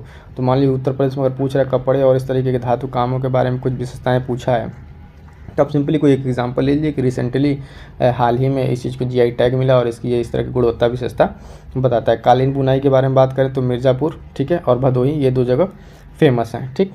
धातु के बर्तन के बारे में बात करें यानी मेटल के जो बर्तन हैं उसमें लोटा, ठीक है, छोटा जल बंदरगाह के नाम से मुरादाबाद से पीतल नगरी तरीके धातु कार्य के लिए प्रसिद्ध है। मुरादाबाद पीतल नगरी, धातु में पीतल और तांबा किस तरीके से बर्तन यहाँ पे बनाए जाते हैं। अब बात करते हैं मिट्टी के बर्तन के बारे में, ठीक है। मिट्टी के बर्तन अगर हम देखें तो मिट्टी के बर्तन में देखें दोस्तों चमकदार मिट्टी के बर्तन, इसमें सफ़ेद पृष्ठभूमि, नीला और हरा पैटर्न, खुर्जा, चुनास और रामपुर की ये जो प्रोडक्ट्स हैं वो काफ़ी फेमस है। जो बेसिकली मिट्टी के बर्तन से बने खुर्जा वाला, यहाँ से प्रीलिम्स में क्वेश्चन भी बना है खुर्जा के प्रोडक्ट्स के बारे में लेके। चुनार ब्लैक पॉटरी के बारे में बात करेंगे तो इसकी डिज़ाइन थोड़ा जटिल है और सिल्वर पेंट से जड़ा हुआ होता है और इस पर काबिज उच्च नामक पावेल की चमक है। निजामाबाद में इसकी प्रैक्टिस की जाती है, ठीक है। तो ये इससे रिलेटेड याद रखें, मिट्टी के बर्तनों से रिलेटेड याद रखेंगे। एक इंपॉर्टेंट चीज़ की टेराकोटा के बारे में, तो टेराकोटा के बारे में जब बात की जाती है तो गोरखपुर उसमें पहले नंबर पर आ जाता है। गोरखपुर के टेराकोटा को जीआई टैग मिल गया, जो गोरखपुर के भटहट में एक विशेष प्रकार की मिट्टी से बनाई जाती है, ठीक है। तो ये तो हो गया इसका यहाँ पे टेराकोटा के बारे में। अब थोड़ा सा ध्यान दे लेते हैं मेलों के बारे में, ठीक है। मेलों के बारे में भी थोड़ा सा अलग से मेले और भी डिस्कस कर देंगे। तो यूपी के जो मेले और त्यौहार हैं उनके बारे में अगर हम देखें तो कुंभ और अर्धकुंभ प्रयागराज, काम्पिल मेला काम्पिल में, रामनवमी के अवसर पर रामलीला, ताज महोत्सव आगरा, देवा मेला बाराबंकी, गंगा महोत्सव वाराणसी। अब इन सब के बारे में थोड़ा सा हम आपको डिटेल भी दिखा दे रहे हैं, है ना। जो पेंटिंग्स वगैरह हैं और जो ये क्या कहते हैं ये टेराकोटा और यूपी मेले के त्यौहार के बारे में। संगीत के बारे में बात कर लेते हैं, कौन कौन से घराने हैं। संगीत पे क्वेश्चन बन सकता है संगीत और नृत्य को लेकर, ठीक है। संगीत और नृत्य में भारतीय सांस्कृतिक संगीत, इसकी प्रमुख शैलियों में घराने कौन कौन से, उत्तर प्रदेश के आगरा, लखनऊ, बनारस, ठीक है। ये 3 घराने इंपॉर्टेंट है और इन घरानों के बारे में भी थोड़ी सी और डिटेल में हम लोग बता देते हैं, देखेंगे। यूपी के नृत्य के बारे में बात करें तो यहाँ पे नाटक में नौटंकी, रासलीला, चरकुला आदि। अब इन सब चीज़ों में आप देखेंगे जब इनका आंसर राइटिंग करेंगे तो इनको अगर आप क्या करेंगे, मैप के माध्यम से इनको लोकेट कर देंगे ना, तो आपके आंसर की एनरिचमेंट बहुत बढ़ जाएगी। जैसे किस तरीके से आप सिंपल अगर बात करें उत्तर प्रदेश के मैप की, तो कुछ इस तरीके से आप इसका मैप बना लेंगे, ठीक है। उत्तर प्रदेश जैसे दिख रहा है, चलिए ठीक है। इस तरीके से मैप बनाइए, इसको बॉक्स में कीजिए, है ना, मैप को बॉक्स में कीजिए। अब यहाँ पे जैसे जब मान लीजिए आपको ये घराना यूपी का बताना है, तो लखनऊ यहाँ पे ऐसे पॉइंट आउट कर दीजिए, ठीक है। बनारस घराना कर दीजिए, आगरा घराना कर दीजिए, ऐसे बना के पॉइंट एरो बना के आप ऐसे लिख दीजिए। तो इस तरीके जब आप करेंगे तो आपके आंसर की वैल्यू काफ़ी इनरिच हो जाएगी। और इस चीज़ को क्या करना है, इसके लिए लगभग हर एक चीज़ में, मतलब जहाँ भी बन सकता है इस चीज़ को आप बनाएंगे। आइए तो देखते हैं, बच गया यूपी में साहित्य, तो ये नृत्य हो गया। साहित्य की बात करें तो कबीर हैं, है ना। उत्तर प्रदेश में साहित्य से रिलेटेड कौन कौन से लोग हैं, तो बाणभट्ट और राजसेठ आदि किताबें और लेखक के बारे में अभी हम आपको आगे बता देते हैं, ठीक है। उसके बाद से एक पहले पॉइंट बता दें, डिस्कस कर दें। ये उत्तर प्रदेश के प्राचीन शहर, देखिए ऐसे करके प्राचीन शहर बात करते हैं। जब प्राचीन शहर के दोस्तों, तो उत्तर प्रदेश में कौन कौन से प्राचीन शहर जो अब इम्पोर्टेंस में हैं, मतलब इम्पोर्टेंस परीक्षा के दृष्टिकोण से। तो देखिए पहले तो बनारस, ठीक है, वाराणसी प्राचीन शहरों में, अयोध्या, मथुरा, कन्नौज, संकिस्सा क्यों, ये बुद्ध वाला जो उनका स्वर्ग से आने और जाने का यहाँ पे जो फर्रुखाबाद वाला रीजन, तो ये उनसे इंसिडेंट, श्रावस्ती, ये भी बुद्धिज्म, और प्रयागराज। तो ये कुछ, ठीक है, इंपॉर्टेंट क्या है, प्राचीन शहर हैं। इसके बारे में कैसे क्वेश्चन पूछेगा, एक क्वेश्चन हम लोग कर चुके हैं जब अयोध्या का उस अयोध्या वाला क्वेश्चन किए थे संस्कृति के बारे में, डेली आंसर राइटिंग प्रैक्टिस में। तो वहाँ पे क्वेश्चन हम लोग यहाँ से कर चुके हैं, प्राचीन शहर अयोध्या के बारे में वहाँ पे जो भी इन्फॉर्मेशन बतानी थी, है ना, तो उसको वहाँ पे कर चुका। अब इस पर क्वेश्चन कैसे पूछा जाए, कोई भी एक शहर दे देगा और उसके बारे में, उसकी सांस्कृतिक और इकोनॉमिक बारे में, उसकी इंपॉर्टेंस के बारे में पूछेगा। तो इसको कैसे लिखना है अभी हम आपको एक एग्जांपल लेके यहाँ पे बता देते हैं, ठीक है। जैसे मान लीजिए कि अगर बात की जा रही है, एक कोई सिटी ले लें, पहले रुकिए हम इसके बारे में आपको थोड़ा सा बनारस के बारे में लेकर बताते हैं। देखिए जब प्राचीन शहर की बात आती है तो वहाँ पर उत्तर प्रदेश किस तरीके से आगे है। तो यहाँ पे देखिए पहले ये चीज़ है, हिंदू धर्म एकमात्र ऐसा धर्म नहीं है जो यहाँ पे उत्तर प्रदेश में मतलब फला फूला। इसके साथ साथ जैन धर्म, बौद्ध धर्म, इस्लाम भी यहाँ पे पूरे अच्छी तरीके से ना उनका प्रचार प्रसार हुआ है। 24 जैन तीर्थंकरों को बात करें तो 5 का जन्म तो यहाँ उत्तर प्रदेश में ही हुआ है। तो इस तरीके से उत्तर प्रदेश के प्राचीन शहरों की इंपॉर्टेंस बढ़ जाती है, ठीक है। उसके बाद हम आपको बता रहे थे बनारस के बारे में, ठीक है। तो बनारस के बारे में मान लिया आपको लिखना है, तो बनारस के बारे में कैसे कुछ इंपॉर्टेंट बातें बनारस को लेके, कि बनारस जो है हिंदू धर्म, बौद्ध धर्म और जैन धर्म का सांस्कृतिक जंक्शन है, क्योंकि यह वह जगह है जहाँ पर बात करें काशी विश्वनाथ मंदिर, है ना, हिंदू धर्म के 12 ज्योतिर्लिंगों में से एक स्थित है। गौतम बुद्ध के बारे में बात करें तो इन्होंने पहला अपना उपदेश सारनाथ में दिया था। जैन तीर्थंकर, है ना, पार्श्वनाथ, चंद्रप्रभा, श्रेयासनाथ का ये जन्म हुआ है। और इम्पोर्टेंट चीज़ इकोनॉमिक क्या इंपॉर्टेंस है कि वाराणसी को देखिए यहाँ पे कल्चरल हेरिटेज में संघाई सहयोग संगठन द्वारा SCO यानी उसकी पहली ये सांस्कृतिक पर्यटक राजधानी बना था, ठीक है। तो ये इंपॉर्टेंस, अब जैसे मान लीजिए अगर आपसे बनारस के बारे में पूछ रहा है, बनारस को लेकर, तो ये क्वेश्चन आंसर जब हम करेंगे तो सारे पॉइंट्स हम लोग मेंशन करेंगे, आपको बताएंगे किस तरीके से बनारस का इंट्रो देंगे, है ना। बनारस का इंट्रो देने के बाद से बनारस शहर का उसके क्या क्या फीचर्स हैं सांस्कृतिक, और इस तरीके से ये सब पॉइंट उसमें ऐड करेंगे। और जब बात करते हैं कि किस तरीके से आंसर को एक फ्रेम करना है, यहाँ पर थोड़ा सा आपको हम डिटेलिंग कर दे रहे हैं। उसके बाद से जैसे देखिए कि मान लीजिए बनारस के बारे में बात करना है, वाराणसी, ठीक है। तो इसको जब शहर के बारे में इस तरीके से प्राचीन शहर के सारे क्वेश्चन, उस पर एक क्वेश्चन बना रहेगा। पिछली बार भी क्वेश्चन था और इस बार भी क्वेश्चन बनने की संभावना है। तो ज़्यादा फोकस रखिएगा बनारस, ठीक है, और अयोध्या पे। किस पे? अयोध्या पे। अब देखिए यहाँ पे क्या है कि बनारस के बारे में जब इंट्रो लिख देंगे, इंट्रो के बाद उसमें उसकी सांस्कृतिक महत्व, है ना, उसका सांस्कृतिक महत्व के साथ साथ इकोनॉमिक महत्व, रिलीजियस महत्व और उसका राजनीतिक महत्व, इस तरीके से करके इसको पूरा कंक्लूड कर लेंगे। चलिए बात कर लेते हैं कि जो थोड़े बुक्स वगैरह थे उनके बारे में, ठीक। अब बुक के बारे में जो लेखक थे इंपॉर्टेंट, उनकी थोड़ी रचनाओं को देख लेते हैं। भारतेंदु हरिश्चंद्र की जब बात करेंगे तो उनकी प्रमुख पुस्तकें नाटकों में वैदिक हिंसा, नभोति, सत्य हरिश्चंद्र, भारत दुर्दशा, नीला देवी, अंधेर नगरी। मुंशी प्रेमचंद की बात करें तो प्रेमाश्रम, रंगभूमि, गबन, करमभूमि, गोदान। महादेवी वर्मा एक यहाँ से रही हैं जिनका अतीत के चलचित्र पथ के साथी, गिल्लू और नीरजा। कबीर के बारे में भी थोड़ा सा नोट कर लीजिएगा। कबीर के बारे में बीजक उनकी इंपॉर्टेंट रचनाएं हैं, ठीक है। तुलसीदास, इन सभी को इसमें इंक्लूड करना है, ठीक है। आगे बात करते हैं। यहाँ देखिए ये रचनाकार नहीं होगा, यहाँ पे लेखक होगा और इनकी रचनाएं। कबीर के बारे में देखेंगे तो उनका बीजक, अश्वघोष, बुद्धचरित, बाणभट्ट, हर्षचरित और कादम्बरी, मयूर, ठीक है, सूर्य शतक, भवभूतिका, महावीर चरित्र और उत्तर रामचरित और मालती माधव, राजशेखर का काव्य मीमांसा। ये सब चीज़ें क्यों बता रहे हैं, जब क्वेश्चन आगे आएगा ना तो वहाँ पर आप देखिए किस तरीके से आंसर, डेली आंसर राइटिंग जो हमारा प्रोग्राम चल रहा है उसमें एक एक आंसर हम लोग किस तरीके से इसको उसमें इंक्लूड करते हैं। कुछ मेले के बारे में बात कर ले तो उत्तर प्रदेश के अन्य मेले और त्यौहार, बटेश्वर मेला आगरा, कैलाश मेला, राम बारात मेला, देव मेला, है ना, गंगा महोत्सव वाराणसी, बरसाना होली मथुरा। इन सबको मैप पे भी हम लोग लोकेट करके आपको बताते हैं कि किस तरीके से आंसर राइटिंग में इसका यूज करेंगे, ठीक है। ये जो कुछ पेंटिंगें हैं, जिन पेंटिंगों के बारे में हम बात कर रहे थे उनको देख लीजिए। पहला जो पेंटिंग यहाँ पर अगर आपको हम दिखाएं, ये चिकनकारी वाला काम था, चिकनकारी और जरदोजी वाला। तो चिकनकारी काम कुछ इस तरीके से ये कपड़ों पर बनता है, उसको बाई फिगर थोड़ा सा याद रखेंगे तो थोड़ा सा याद रहने में आसानी रहेगा। जरदोजी वाला काम देखेंगे, ये भी कढ़ाई किस तरीके से एक रेशम की कढ़ाई वाला था, ठीक। उसके बाद से अगर बात करें तो चित्रकारी में जो बताया था बुंदेला पेंटिंग, बुंदेला चित्रकारी, तो ये बुंदेला चित्रकारी और स्कूल जो गढ़वाल वाला था ये रीजन, ठीक है। एक सांझी पेंटिंग है, ठीक है, सांची पेंटिंग है मथुरा का, ये हाल ही में इसको भी जीआई टैग मिला, तो इस तरीके की पेंटिंग है जिसको ध्यान रखेंगे। और इसके साथ साथ ये कालीन जो आपका भदोही वाला है ये इंपॉर्टेंट हो जाता है। बात करेंगे थोड़ा सा बर्तन और पॉटरी के बारे में, तो ये कुछ पीतल के बर्तन और ये टेराकोटा गोरखपुर वाला जो इंपॉर्टेंट आपको अभी हमने बताया कि टेराकोटा की जो मूर्तियाँ वगैरह हैं बर्तन, ये चीज़ें इंपॉर्टेंट हो जाती हैं, ठीक है। इसमें उत्तर प्रदेश की वास्तुकला में कि बौद्ध के वास्तुकला में क्या क्या है, बौद्ध धर्म से रिलेटेड, तो इसमें धार्मिक स्तूप है, धर्म राज्य का स्तूप है, चौखंडी स्तूप है और अशोक स्तंभ है।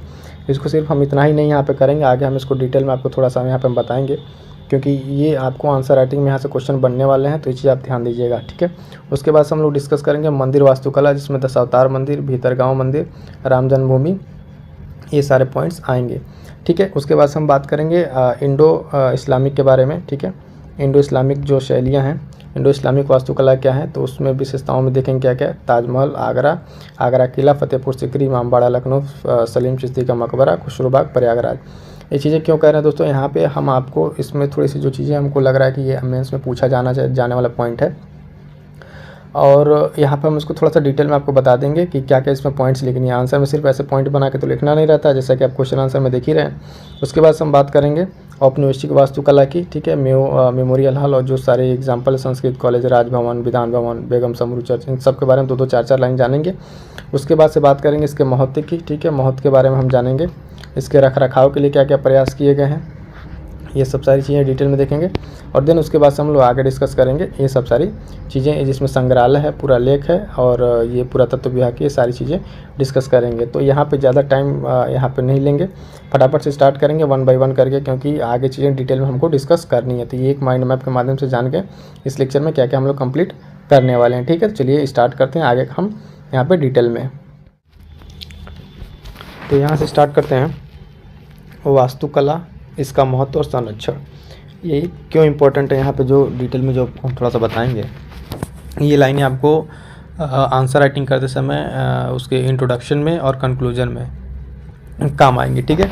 तो सबसे पहले यहाँ पे जब बात करेंगे उत्तर प्रदेश की, तो देखिए 2-3 लाइनें कितनी कंक्रीट लिखी हुई यहाँ पे, इसको ध्यान से समझिए, इसके महत्व और संरक्षण के बारे में, कि उत्तर प्रदेश जो है प्राचीन भारतीय आर्य सभ्यता का विकास हुआ, ठीक है। उत्तर प्रदेश में किसका विकास हुआ, प्राचीन भारतीय आर्य सभ्यता का विकास हुआ, ठीक है, जिससे हिंदू, इस्लाम, बौद्ध धर्म, यूरोपीय जैसी शक्तिशाली राज्य और साम्राज्यों की एक धारा चली, जिनके प्रभाव उनके सांस्कृतिक विकास के प्रवाह में, ठीक है, माध्यम से फैला था। किसके प्रवाह के माध्यम से फैला था, तो उनके सांस्कृतिक विकास से। तो इसमें देखिए एक ही लाइन में किस तरीके से, जो कल परसों हम लोग जो एक क्वेश्चन आंसर देख रहे थे उसमें इसी तरीके से उत्तर प्रदेश को उन्होंने इंट्रोडक्शन दिया था वास्तुकला को लेके, कि किस तरीके से उत्तर प्रदेश आप कह लेना कि विभिन्न धर्मों का एक पालना रहा है, जहाँ पे विभिन्न धर्म में प्राचीन काल से लेकर अब तक, चाहे हिंदू धर्म हो, बौद्ध धर्म हो, जैन धर्म हो, उनका सबका प्रचार प्रसार उत्तर प्रदेश की धरती पे बहुत अच्छे तरीके से हुआ है। ठीक है, उसके बाद अगला पॉइंट है कि उत्तर प्रदेश की उत्कृष्टता,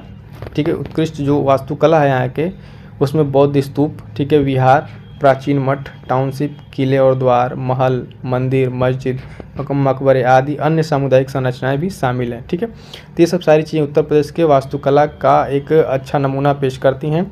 और यहाँ पे इसके बाद से हम देखेंगे कि सबसे पहले जो बौद्ध वास्तुकला है, ठीक है, बौद्ध वास्तुकला जिसमें सबको इम्पोर्टेंट, जैसे आंसर लिखते समय इसको काम आएगा, तो इसलिए आप हम डिटेलिंग थोड़ा सा दे दे रहे हैं कि धार्मिक स्तूपा सारनाथ का, ठीक है, धर्मराज का स्तूप सारनाथ, चौखंडी स्तूप सारनाथ और अशोक स्तंभ, ये 4 पॉइंट जो है बौद्ध वास्तुकला से काफ़ी इंपॉर्टेंट है उत्तर प्रदेश के पर्सपेक्टिव में। ठीक है, चलिए 1 बाय 1 करके यहाँ हम इसको देखेंगे। तो यूपी में बौद्ध का वास्तुकला जो है, बौद्ध धर्म का, वो किस तरीके से रहा है। तो 3री शताब्दी में, देखिए 3री शताब्दी ईसा पूर्व में मौर्यों के उदय के साथ कला और वास्तुकला इतिहास में एक नया अध्याय जुड़ा। ऐसा कहा जाता है कि अशोक ने सारनाथ और कुशीनगर का दौरा किया, स्तूपों और विहारों का निर्माण का आदेश दिया। इनके निशान तो लुप्त हो गए हैं, लेकिन सारनाथ, इलाहाबाद, मेरठ, कौशाम्बी, शंकिशा, वाराणसी में पाए गए स्तंभों में कि जो अवशेष है वो मौर्य कला की उत्कृष्टता का संकेत देते हैं। अब यहाँ पे ध्यान देने वाली बात यह है दोस्तों कि जो यहाँ पे नाम मेंशन किया हुआ है ये बुद्ध से रिलेटेड, जब भी उत्तर प्रदेश में बुद्ध की बात आएगी, बौद्ध धर्म की, तो इन शहरों का नाम आप इजीली वहाँ पे पॉइंट आउट कर सकते हैं, जिसमें सारनाथ, इलाहाबाद, मेरठ, कौशाम्बी, शंकिशा, वाराणसी और कुशीनगर। ठीक है, तो ये सब नाम यहाँ पे क्या हो जाएंगे, यूपी में बौद्ध धर्म के प्रचार प्रसार के लिए एक इम्पॉर्टेंट स्थल हो जाएंगे। अब अगला देखते हैं कि धार्मिक स्तूपा। ठीक है, धार्मिक स्तूपा पर दिखा दे आपको कुछ इस तरीके का है, सारनाथ का धार्मिक स्तूपा ये। ठीक है, और इसके बारे में जो 2-4 लाइनें जो लिखने के लिए रहेंगी हमारे लिए, वो काफ़ी इंपॉर्टेंट हो जाती हैं, तो उसको हम बता देते हैं। धार्मिक स्तूपा देखिए, वाराणसी के पास सारनाथ में सबसे अधिक ध्यान देने योग्य संरचना है ये, मतलब कहाँ पे स्थित है तो उसके बारे में जान लें कि बनारस के सारनाथ में स्थित है और भारत में सबसे प्रमुख बौद्ध संरचनाओं में से एक है। धार्मिक स्तूप का निर्माण लगभग 500 ईस्वी में अशोक के शासनकाल में हुआ था। ठीक है, और इसके पुराने ढांचे को बदलने के लिए किया गया था, इसके पूर्व में जैसे पहले से निर्मित था। तो धार्मिक स्तूपा के बारे में जब लिखने के लिए आएगा तो 2-3 पॉइंट क्या लिखेंगे हम, पॉइंट्स के फॉर्म में जब वहाँ लिखेंगे तो ऐसे।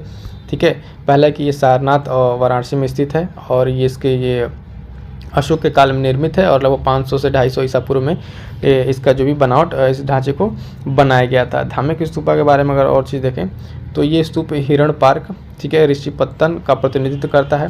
पार्क का महत्व अधिक क्यों है यहाँ पे, क्योंकि यहाँ पर बुद्ध ने ज्ञान प्राप्ति के बाद अपने शिष्यों को पहला उपदेश दिया था, जिससे अष्टांगिक मार्ग प्रस्तुत किया था। तो यहाँ पे ये जो धार्मिक स्तूपा और यहाँ का हिरण पार्क है वो काफ़ी इंपॉर्टेंट हो जाता है, क्योंकि बुद्ध का पहला उपदेश और अष्टांगिक मार्गों की यहाँ पे व्याख्या मिलती है। अगला पॉइंट देखेंगे हम, धर्मगाजी का स्तूपा। ठीक है, धर्मगाजी का स्तूपा यहाँ पे डिटेलिंग इसलिए करा रहे हैं कि आर्ट एंड कल्चर से क्वेश्चन पूछे जाने की मोस्ट प्रोबेबिलिटी है। यहाँ से 1 से 2 क्वेश्चन आपको मिलेंगे और इसमें आपको वहाँ पे पॉइंट्स लिखने रहेंगे, इसलिए यहाँ पे सिर्फ हमको नाम न बता के माइंड मैप के माध्यम से थोड़ी डिटेलिंग आपको बता दें, 2-4 चलें, ताकि आप यहाँ से अगर आप नोट्स भी बनाते हैं दोस्तों तो यह चीज़ आपके लिए मेंस में लिखने के लिए काफ़ी हेल्पफुल रहेंगे। देखिए, धर्मराज का स्तूपा के बारे में, यह पूर्व अशोक स्तूपों में से एक है जिसकी केवल नींव शेष है, मतलब अब यहाँ पे कुछ बचा नहीं है, लगभग केवल सिर्फ उसकी ये आप देख सकते हैं खंडहर के तौर पे जो भी उसके पुराने अवशेष हैं वही बच गए हैं। ये भी सारनाथ में स्थित है ना। और मार्शल और कोनो के अनुसार ये मूल स्तूप अशोक के स्तंभ का है, अशोक के समय का है, ये इनके अकॉर्डिंग है। ठीक है, अगला स्तूपा देख लेते हैं, चौखंडी स्तूप। ठीक है, चौखंडी स्तूप के बारे में क्या है कि ये भी वही सारनाथ में स्थित है और महत्वपूर्ण बौद्ध स्तूप है, जो कैंट रेलवे स्टेशन वाराणसी से 8 किलोमीटर दूर स्थित है, चौखंडी स्तूपा। तो चौखंडी स्तूपा के बारे में वही 2 पॉइंट लिख देंगे, कहाँ पे स्थित है और बौद्ध धर्म से रिलेटेड है, तो आपके आंसर इनरिचमेंट में काम आएगा। एक मोस्ट इंपॉर्टेंट यहाँ से बौद्ध धर्म से अशोक स्तंभ, जो सिंह चतुर्मुख स्तंभ शीर्ष स्तंभ है, इसके बारे में सब लोग तो जानते हैं, लेकिन थोड़ी बहुत बातें हैं जो यहाँ पर बता दें कि इसके बारे में जब लिखना होगा पॉइंट में तो बताएंगे अशोक के स्तंभ से ये वहाँ से जुड़ा हुआ है। और इम्पॉर्टेंट चीज़ ये कि चुनार बलुआ पत्थर से बना हुआ है, भारतीय वास्तुकला के प्रसिद्ध उदाहरण है, जिसमें शीर्ष स्तंभ में 4 सिंह को दिखाया गया है और सारनाथ में ये स्थित है। इसके बारे में जो एक दूसरी जुड़ी चीज़ें बताई जाएगी, किनारे पर खड़े पहियों से सजाया गया है, जिसमें जानवरों की मूर्तियाँ लगी हुई हैं, है ना, और उस पर आधार पे एक बेल घंटे के आकार का उल्टा कमल है, यानी जो आप ये देख सकते हैं, ये वाला पोर्शन अबेकस जिसको कहते हैं, ये उल्टा, ये इस तरीके से इसकी स्ट्रक्चरिंग है और यहाँ पे कुछ एनिमल बने हुए हैं। तो ये इसके बारे में थोड़ा सा मतलब जब भी आप आंसर लिखेंगे ना इसके बारे में, जब पॉइंट को मेंशन करेंगे तो आपके पास 2 से 3 पॉइंट ऐसे बना के लिखने के लिए हो, इस वजह से इस चीज़ को थोड़ा सा डिस्कस करते चल रहे हैं। अब इसके बाद अगला वास्तुकला जो आता है हमारे पास मंदिर को लेकर, ठीक है। मंदिर वास्तुकला उत्तर प्रदेश की कौन कौन सी है, तो इसमें इंपॉर्टेंट है दशावतार का देवगढ़ मंदिर, भीतरगांव मंदिर कानपुर और राम जन्मभूमि अयोध्या, ठीक है। तीनों मंदिरों को डिटेल में देखेंगे क्योंकि मोस्ट इंपॉर्टेंट है, यहाँ से क्वेश्चन बनने की इस बार संभावना काफ़ी ज़्यादा है। और खास करके राम जन्मभूमि अयोध्या से तो एकदम इसको आप कहते हैं ना कि मोस्ट प्रायोरिटी रखिएगा, क्योंकि प्राचीन सांस्कृतिक विरासत को सजे हुए अयोध्या एक अपना नया अध्याय जोड़ रहा है। अगला पॉइंट देखेंगे दशावतार मंदिर देवगढ़, तो ये दशावतार मंदिर देवगढ़ का है। इस मंदिर के बारे में जान लीजिए, अभी बताया है ये मंदिर आपका दशावतार मंदिर देवगढ़, ठीक है। इसके बारे में जो 1-2 पॉइंट की, ये मंदिर विष्णु मंदिर है, ठीक है। और पत्थर के सबसे पुराने हिंदू मंदिरों में से एक है जो उत्तर प्रदेश के देवगढ़ में 500 ईसा पूर्व में बनाया गया था। तो पॉइंट ध्यान रहेगा दशावतार मंदिर के बारे में कि विष्णु मंदिर है और सबसे पुराना मंदिर है दशावतार मंदिर है। ये शायद गुप्ता पीरियड का है, ठीक है, गुप्ता पीरियड की ये मंदिर हैं, तो ये भी एक पॉइंट इसमें आप ऐड कर लेंगे। अगला मंदिर भीतरगांव मंदिर कानपुर, भीतरगांव मंदिर कानपुर के बारे में, ये भीतरगांव मंदिर का स्ट्रक्चर, ठीक है। इसके बारे में थोड़ा सा जान लीजिए कि ये भीतरगांव मंदिर एक सीढ़ीदार ईंट की इमारत है जिसके सामने टेराकोटा पैनल है, गुप्त साम्राज्य की ये चीज़ें हैं, ठीक है, और 6वीं शताब्दी में बनी है। ये सबसे जीवित पुराना टेराकोटा हिंदू मंदिर है जिसकी छत और शिखर ऊंचे हैं, है ना। हालांकि 18वीं शताब्दी में इसके ऊपरी पक्ष को कुछ क्षति पहुंचाई गई थी, तो वो चीज़ें तो आप जानते हैं कि आगे चल के इसमें थोड़ी सी नुकसान तो कर बहुत लोगों ने किया ही, लेकिन भीतरगांव मंदिर कानपुर ये इंपॉर्टेंट है, इसको आप ध्यान रखेंगे। अगला चीज़ को मैप के माध्यम से कैसे आप लोकेट करेंगे, ठीक है। तो जब मैप के माध्यम से बात आएगी तो आप ऐसे बताए थे आपको एक यूपी का मैप बनाएंगे, बॉक्स में करेंगे और जो जो इमारतें हैं उसको आप मेंशन कर देंगे। तो ये देखिए कानपुर में आप देखिए ईंट से निर्मित प्राचीनतम भीतरगांव मंदिर, है ना। ललितपुर का ये देवगढ़ दशावतार मंदिर, उसमें पॉइंट ऐड कर लीजिएगा यहाँ पे कि ये ललितपुर देवगढ़ का मंदिर जो है, इस वाले मंदिर में देवगढ़, इसको यहाँ पे मेंशन कर दीजिएगा ललितपुर, ठीक है, ललितपुर डिस्ट्रिक्ट में है, इसे यहाँ पे मेंशन कर दीजिएगा। और बाकी चीज़ जौनपुर का ये देखेंगे शर्किश शैली की अटाला मस्जिदें, ठीक। जौनपुर आगरा में जो ये मॉडर्न अभी आगे आके मुगल काल में जब आएंगे तो आगरा किला, ताजमहल, फतेहपुर सीकरी, सब सारी चीज़ें, ये तो सब अभी प्राचीन का 2 पढ़े हैं जो अभी प्राचीन का। और इसमें एक मोस्ट इंपॉर्टेंट अध्याय जो आता है अयोध्या में राम जन्मभूमि मंदिर, ठीक है, ये मोस्ट इंपॉर्टेंट है। इसके बारे में देखिए कि अयोध्या मानव जाति की शुरुआत से अस्तित्व में है और माना जाता है कि कई हज़ार साल पहले पृथ्वी पर मौजूद देवताओं की गतिविधियों का केंद्र रहा है। अयोध्या का प्राचीन नाम एक बता दें कि अयोध्या का प्राचीन नाम साकेत भी है। इस पर हम लोग एक क्वेश्चन आंसर के पार्ट में करेंगे तो अयोध्या के बारे में वहाँ पर पूरी डिटेलिंग में एक चर्चा होगी कि अयोध्या का क्या सांस्कृतिक और राजनीतिक महत्व है, ठीक है, और किस तरीके से प्राचीन धरोहर को सजे हुए है अभी तक। तो ये अयोध्या का प्राचीन मंदिर जो नया मंदिर बन चुका है, ये किस शैली में बना है, इस शैली को भी थोड़ा सा ध्यान में रखेंगे। नागर शैली में बना हुआ यह मंदिर है, ठीक है, नागर शैली में बना हुआ मंदिर है। और इसके क्या क्या फीचर्स हैं उसको जो हम एक क्वेश्चन आंसर के माध्यम से वहाँ पर डिटेल करेंगे कि नागर शैली, बेसर शैली और द्रविड़ शैली, ठीक है, उस पर क्वेश्चन रहेगा, वहाँ पर हम लोग कंप्लीट डिटेलिंग करेंगे। यहाँ पर बस आंसर राइटिंग के माध्यम से अयोध्या के बारे में थोड़ी सी जानकारी जान लिए। अब बात करते हैं कि उत्तर प्रदेश में इस्लामिक वास्तुकला क्या क्या रहा है। उत्तर प्रदेश में इस्लामिक वास्तुकला यानी जो मुगल पीरियड है उस टाइम क्या क्या आर्ट एंड आर्किटेक्चर, स्थापत्य कला क्या क्या स्थापित हुए हैं। तो यहाँ पे भी एक क्वेश्चन डायरेक्ट बनेगा कि भारतीय इस्लामिक वास्तुकला का उत्तर प्रदेश पे क्या उसका प्रभाव रहा है, उसको आप डिस्क्राइब कीजिए, या फिर वो वर्तमान परिप्रेक्ष्य में उसका क्या महत्व है। तो ये चीज़ें देखेंगे। और एक चीज़ ध्यान देंगे दोस्तों, यहाँ पे एकदम करक्स नोट्स है ना, करक्स नोट्स यहाँ पे बनाए हुए हैं। ये चीज़ आपके लिए काफ़ी हेल्पफुल कर, डायरेक्ट आपको मेंस आंसर राइटिंग में हेल्प करेगा, टू द पॉइंट, बहुत ज़्यादा इसमें डिटेलिंग भी नहीं है और एक कंक्रीट सॉलिड मैटर है ये।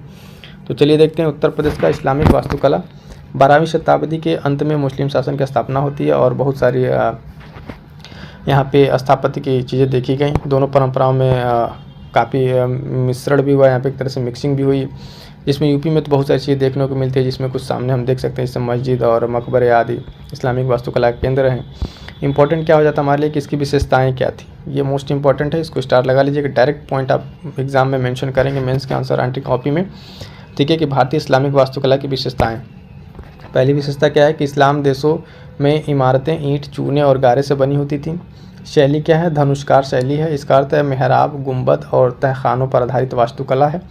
दूसरा पॉइंट। तीसरा पॉइंट कि अरबी स्टार मोटिफ और पंचकोण षटकोण, अष्टकोण, यानी इस तरह से जो कोण में बन के वृत्ताकार जैसे ज्यामिति डिजाइन के साथ सजावटी छिद्रित जालियाँ बनी हुई हैं। और उद्यान इस्लामी वास्तुकला के एक अभिन्न अंग है। यानी आप बात करें गार्डनिंग जो है ये इस्लामिक वास्तुकला का एक मोस्ट इम्पॉर्टेंट पार्ट रहा है। तो ये सब सारी पॉइंट्स आप याद रखें किसके रिस्पेक्ट में, भारतीय इस्लामिक वास्तुकला की विशेषताओं में। ठीक है, अब एक एक करके हम यहाँ पे जो भी इस्लामिक वास्तुकला है उसको देखेंगे। ठीक है, जो भी हमने स्टार्टिंग में डिस्कस करा। तो पहला बात करते हैं आगरा के किला की। आगरा किला के बारे में कुछ बातें जान लेते हैं।